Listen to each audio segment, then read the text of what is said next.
Bugungi videomizda sizlar bilan qishda yaxshi isitib beradigan konditsioner haqida gaplashamiz. Bu konditsionerimiz Gri zavodiga tegishli bo'ladi. Gri Lomo haqida gaplashamiz. Bu konditsionerimiz 12 li, chunki sababi 12 li konditsioner olganimiz sababi O'zbekiston bozorida asosan 12 li razmer hadava bo'ladi. Ya'ni 36 kvadratgacha. Uyg'onish davrida 3,5 kW rasxod qiladi.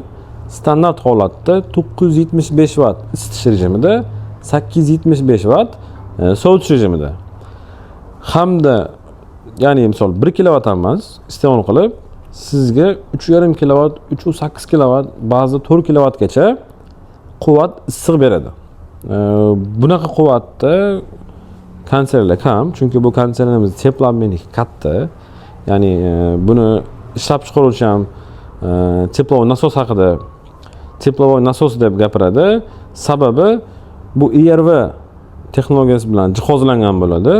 IRV texnologiyasi tashqi blok qishki rejimda qahraton sovuq bo'lganda ham, ya'ni -25 gradus bo'lsa ham ichki blokka bemalol isitib beradi. 36 kvadrat xonangizga 975 Watt rasxod bu sizga gazdan ham ekonom tushadi. Misol gaz yo'q joylari bor bizda tokdan ham ekonom tushadi. Har qanaqa nagrevatel, har qanaqa отоплениyadan ham ancha arzon tushadi. Endi bu zavod tanlaganimiz sababi bu Gri antidamir sinovdan o'tgan hamda ishlab chiqaruvchi sizga 3 yil o'ziga motoriga 10 yil kafolat beradi. Sababi bu motor invertor hamda sinovdan o'tgan. Ya'ni har bitta detalgacha robot teradi zavodda. Har bitta konditsionerni sinovdan o'tkazib, talabga javob bergandan keyin chiqaradi. Shuni hisobiga ham ko'pchilik Gri tanlaydi.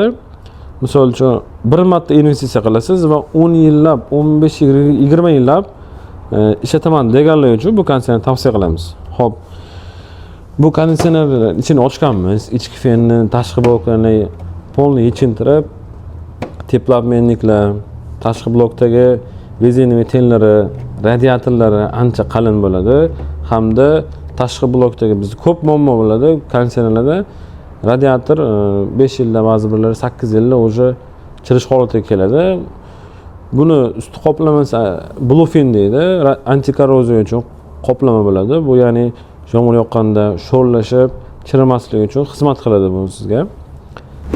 Xo'p, hamda bu konditsionerimiz 32 freon bilan jihozlangan bo'ladi. Ya'ni Yevropa standarti ekologiyaga eng kam zararli freon hisoblanadi. Sovutishda ham, isitishda ham 410 dan yaxshiroq bo'ladi. Xo'p, bu konditsionerimizda qo'shimcha qulayliklar bor. Xo'p, bazaviy modellar, hamma konditsionerda bor modellar turbo rejim, jaluzi tepapas, o'ngga chapga. Xo'p, iFill funksiyasi bor. Bu ham yaxshi funksiya.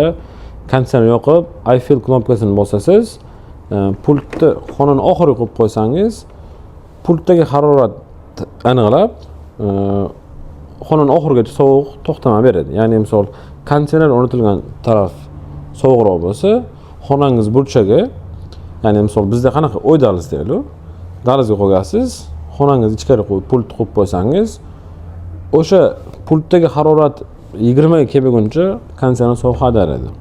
Bu ham yaxshi funksiya. Xo'p, taymerlari bor. 1 soatdan 24 soatgacha qo'ysangiz bo'ladi. Hamda quiet rejim, ya'ni tixiy rejim. Jim ishlaydi. Wi-Fi bor.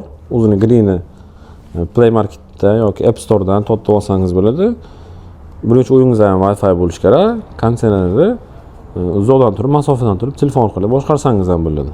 Ya'ni uyingizni kemasdan turib, bu ham bir yaxshi funksiya. Aslida ko'pchilik Wi-Fi kerak deydi. Lekin kerakli narsa. Yozgi kunida bo'lmoqsiz uyingiz issiq bo'ladi baribir. Yoqib qo'ysangiz salqin qilib turadi yoki qish kunida uy isib turadi. Hop, funksiyalar shu asosan.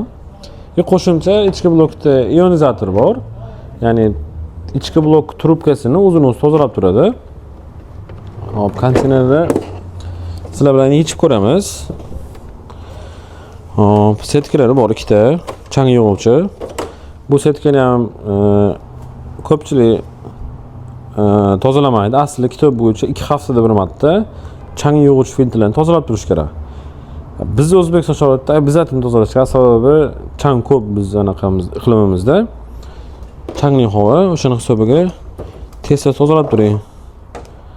Tozalamasangiz har xil kasalliklar, mikroblar chiqish boshlaydi. Xo'p, bu yerda mana ionizator ko'rib tur. Plazma ion generator. Bu shu trubkalardagi mikroblarni polni o'ldirib turadi. Xo'p, generator ionli, bu yerda Wi-Fi tizim qo'llangan. Tablosi o'rtada yonadi. O'rtaga yaqinroq, ya'ni. Xo'p, endi ichki radiatorni sizlarga yechintirib ko'rsatamiz, ketma-ket.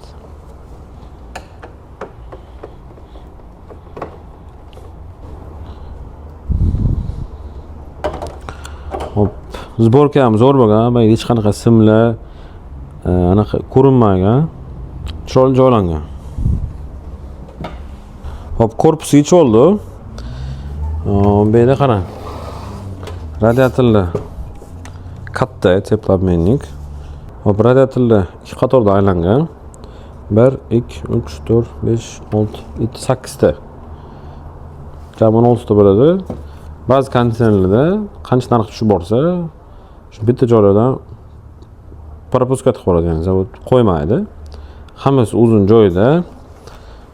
Radiatorlar bluefin bilan qoplangan, anti-korroziya. Chunki belari yamashiklardan terlab, orasida mana tagidan ariqchasi bor. Mana shu terlagan joy suvlar tomchilab tashqi blokdan oqib ketadi.